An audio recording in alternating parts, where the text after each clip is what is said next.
Morning everyone, welcome back to my channel. কেমন আছো তোমরা সবাই? আশা করছি সবাই খুব ভালো আছো। আমিও বেশ ভালো আছি। সকাল সকাল স্টেশন, কারণ আজকে ঋতু আসছে।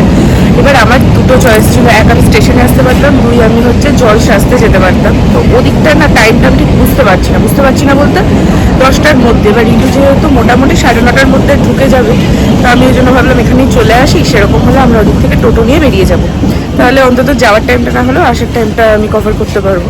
দেখা যাক কতদূর কি হয়। চলো দেখতে থাকো আজকের ব্লগটা। আজকে তো বিয়ে, আশা করছি তোমাদের ভালো লাগবে।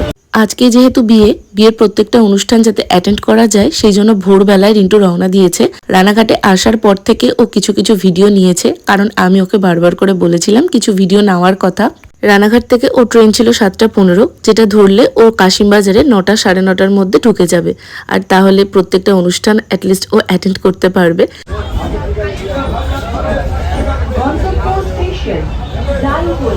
পরবর্তী স্টেশন কালীনারায়ণপুর।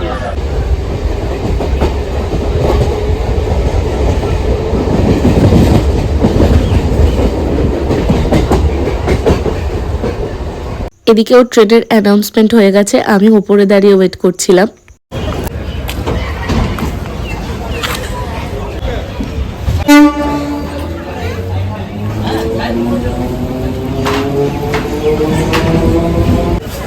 স্টেশনে এসেছি কিনা জানার জন্য আমাকে দুবার ফোন করে, তবে আমি একবারও ধরিনি। ও আমাকে বারবার বলেছিল স্টেশনে আসতে, আর আমি বারবার করে বলেছিলাম আমি আসতে পারবো না। তো ও বুঝতেই পারেনি যে আমি এসে ওয়েট করছিলাম, তাই পেছন দিক থেকে গিয়ে আমি ওকে সারপ্রাইজ দিয়েছিলাম। দাঁড়িয়ে থাকতি।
জল ভরা কমপ্লিট হয়ে গেছে, এখন আমরা সবাই চলে এসেছি বিয়ে বাড়িতে। এখানেই বিয়ের হলদি প্রোগ্রামটা হবে, তো ব্যাকগ্রাউন্ডটা সাজানো হয়ে গেছে।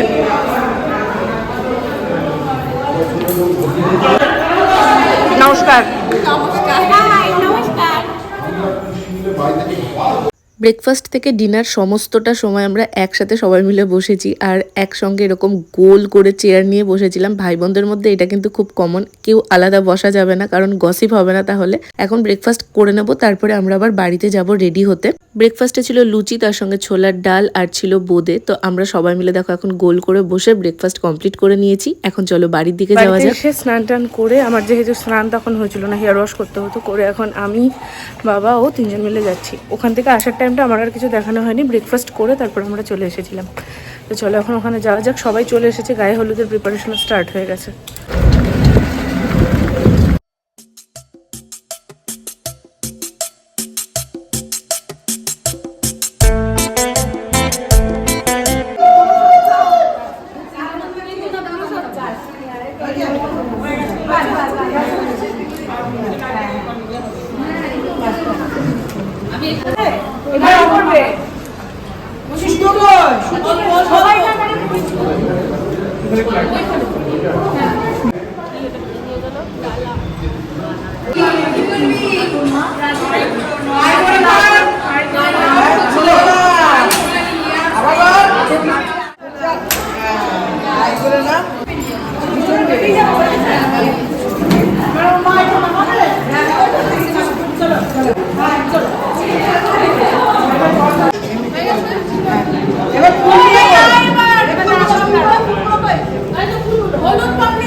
যা যা যা যা যা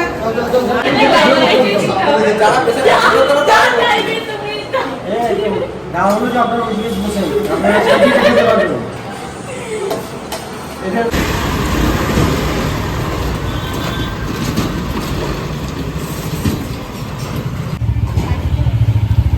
যে 4:30 লাঞ্চ করার পর একটুখানি ঘুমিয়েছি বলে না ওটা মানে বিশাল কাজে দেবে, নাহলে রাত্রিবেলা আর এনার্জি থাকতো না। এখন বাড়ি যাচ্ছি, কারণ বাড়ি যাওয়ার পর ওখানেই তো রেডি হব। তার সাথে ছোটো মাসি ফোন করছিল, নাহলে আমরা 5টা নাগাদ বেরোতাম। ছোটো মাসি ফোন করে বললো সাজতে আসবে, তো মাকে সাজাবো, ছোটো মাসিকে সাজাবো, নিজে সাজবো, তো ওই জন্য বেরিয়ে গেলাম। একটা চকলেট কিনেছি, কফি কিনে নিয়েছি, বাড়িতে গিয়ে কফি খাবো। ভিডিওতে আমি ভয়েস ওভার খুব কম দিয়েছি, যেটা অরিজিনাল সাউন্ড সেটাই তোমাদের সাথে শেয়ার করেছি, যাতে তোমাদেরও অ্যাকচুয়াল মুহূর্তগুলো আমি শেয়ার করে দেখাতে পারি। এখন সন্ধ্যাবেলা রেডি হয়ে চলে এসেছি বিয়ে বাড়িতে। সবাইকে রেডি করার পর নিজে রেডি হয়ে আসতে অনেকটাই লেট হয়ে গেছিলো। এখন প্রায় ওই 8টা সাড়ে 8টা মতন বাজছে। আসার পর আমরা এখানে জিলেবি আর রাবড়ি ট্রাই করেছিলাম, ভীষণ ভালো লেগেছিলো এটা খেতে। আর এখানে দেখো মা খাচ্ছিল, মার থেকেও আমি একটু নিয়েছি, তার সঙ্গে ভাই নিয়ে এসেছিলো, ভাইয়ের থেকেও নিয়েছি।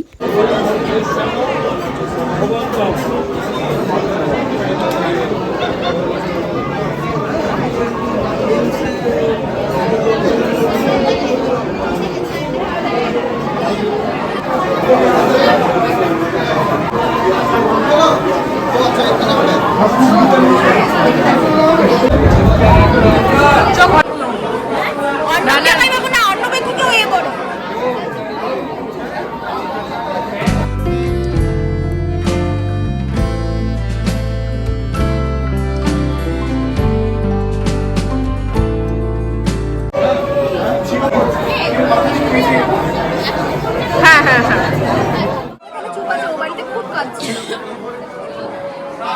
ওটার ইচ্ছা ছিল।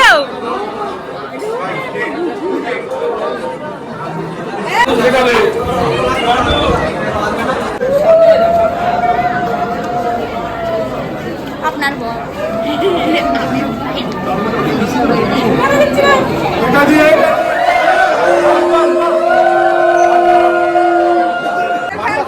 ফেলে দে না না না, আরে বরের পেছন দিয়ে এই বরের পেছন দিয়ে ফেলো, তোমার বরের পেছন দিয়ে ফেলো।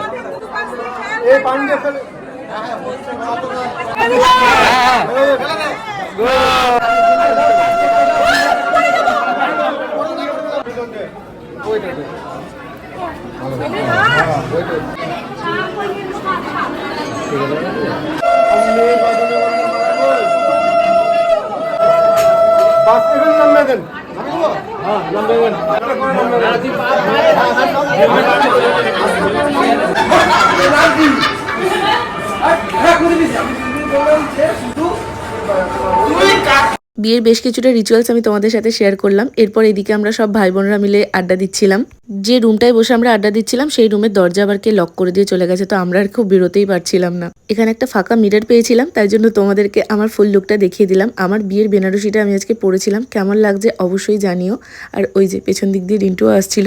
মৌমির বিয়ে কমপ্লিট হয়ে গেছে, তবে সিঁদুরদান হবে বাসি বিয়ের সময়, সেটা হতে বেশ কিছুটা টাইম বাদ আছে। তাই আমরা এখন ডিনার করতে বসে পড়েছি, আর অনেকটা রাতও হয়ে গেছিল, দেখতেই পাচ্ছ পুরো ফাঁকা। আমার খেতে বসে এত বেশি ক্লান্ত বোধ হচ্ছিল, যে কারণে আমি কানের, তারপর আস্তে আস্তে গলার মালা, চুড়ি এই সমস্ত কিছু খুলে ফেলেছিলাম। আর সত্যি কথা বলতে পড়ে থাকতে ইচ্ছা করছিল না, ওই জন্য চুলটা উঁচু করে বেঁধে নিয়ে আমি আমার কমফর্ট জোনে চলে এসেছি।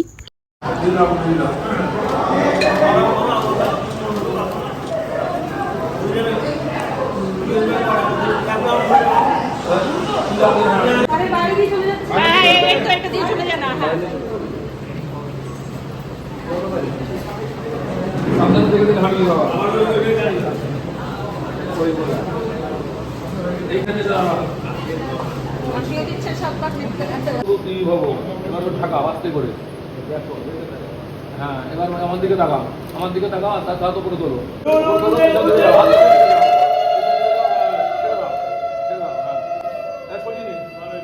এবার লজ্জা বস্ত্রটা খাই দিন। তাকে পড়েনি ভাই না না পড়েছে পড়েনি ভাই পড়েনি ভাই আমার দিকে তাকাও। দু হাতে ধরো, দু হাতে ধরো।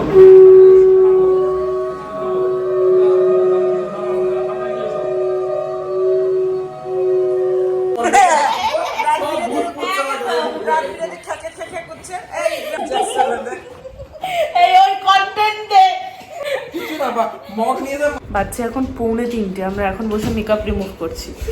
3টের সময়তে এখন রিন্টুরা সব নিচে গিফট সব র্যাপ করছে, এখন বাড়ি যাবে, জিনিসপত্র রাখবে, তারপর আমরা ভেবেছিলাম সবাই মিলে একটু গল্পগুজব করব।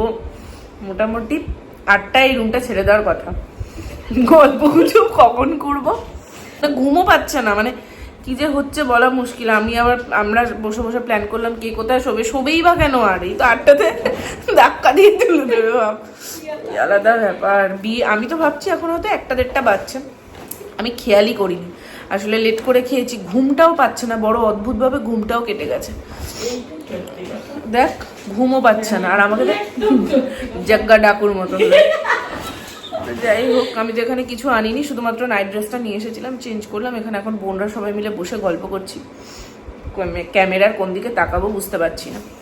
তো যাই হোক, চলো আজকে ব্লগটা কেমন লাগলো অবশ্যই একটা কমেন্টে জানিও। আর আমি আমার এরকম ফেস নিয়ে ব্লগটা আজকে এন্ড করছি। Tata, good night.